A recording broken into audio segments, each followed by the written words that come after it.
बार की जो राष्ट्रीय लोक अदालत है इसमें अगर मैं हेडक्वार्टर की बात करूँ तो हेडक्वार्टर में हमने 13 बेंचेस का गठन किया है और 13 बेंचेस में सभी शमनी प्रकृति मामलों को टेकन अप किया जा रहा है। इसमें परिवार न्यायालय यानी कुटुंब न्यायालय की भी एक बेंच बनी हुई है जहाँ पर जितने भी पारिवारिक मतभेदों से संबंधित शमनीय प्रकृति के मामले उनका निस्तारण आज हो रहा है। अभी तक जो हमने सर ने जब राउंड लिया था तो पाया गया कि अभी लगभग 35 केस तो परिवार न्यायालय के ही निस्तारित हो चुके हैं।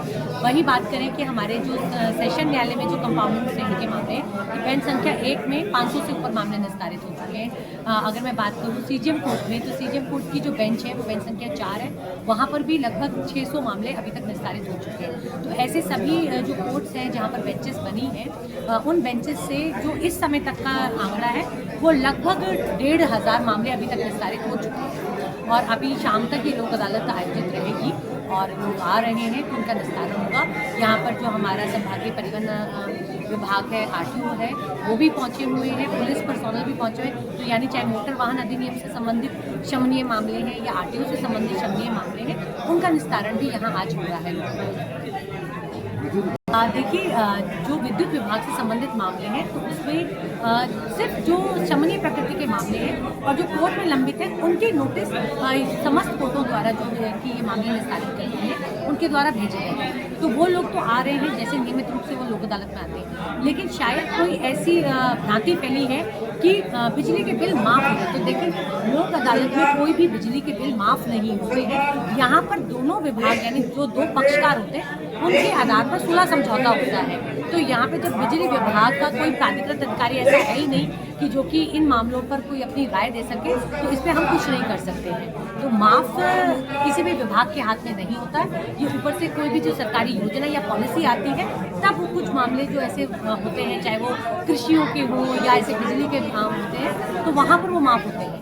लेकिन जब लोक अदालत होती है तो वहाँ पर कोई बिल माफ़ नहीं होता है, वहाँ पर सिर्फ और सिर्फ शमन होता है। शमन यानी कि सुलह समझौते के आधार पर कोई भी मामला निस्तारित हो, चाहे वो हमारे कोर्ट में पेंडिंग केसेस हैं या कोर्ट से पहले प्री लिटिगेशन के मामले हैं। तो जैसे कि अगर हम कहें कि बैंक में, तो बैंक में भी क्या हो रहा है कि जो बैंक के प्री लिटिगेशन के मामले हैं वहाँ पर उनकी जो इंटरेस्ट रेट है वो माफ़ किए जाकर उनको समय दिया जा रहा है कि वो अपना लोन की अदायगी कर सकें। माफ़ी वहाँ भी नहीं होती, वहाँ से वन टाइम सेटलमेंट हो जाता है अगर पक्षकार करना चाहे। तो ये चल रहा है और मेरा लोगों से आग्रह रहेगा कि कृपया ये जो ऐसी भ्रांतियाँ फैल जाती है उसके बारे में पहले सूचना एकत्रित करें, संबंधित विभाग से जाकर पूछें। और बिजली विभाग से जो ये जितने भी मामले हैं जो कोर्ट्स में नहीं चल रहे हैं वो कृपया विभाग में जाएं। हमारी अभी विभाग के जो अधिकारी हैं उनसे बात हुई है तो उनके द्वारा कहा गया है कि अगर ये जितने पक्षकार आज यहाँ पर आए हैं इनके आवेदन यहाँ से लेकर वहाँ भेज दिए जाएंगे तो उनको त्वरित रूप से वो सुनेंगे और साथ ही साथ उनको उनके बिल जमा करने के लिए वो एक मोहलत देंगे जो कि 3 महीने तक अधिकतम हो सकती है। तो प्लीज़ जिनके भी बिजली के बिल हैं वो 3 महीने तक का टाइम पीरियड उनके पास है कि वो चाहे तो इंस्टॉलमेंट्स में विभाग से बात कर अपने मामले निस्तारित करें।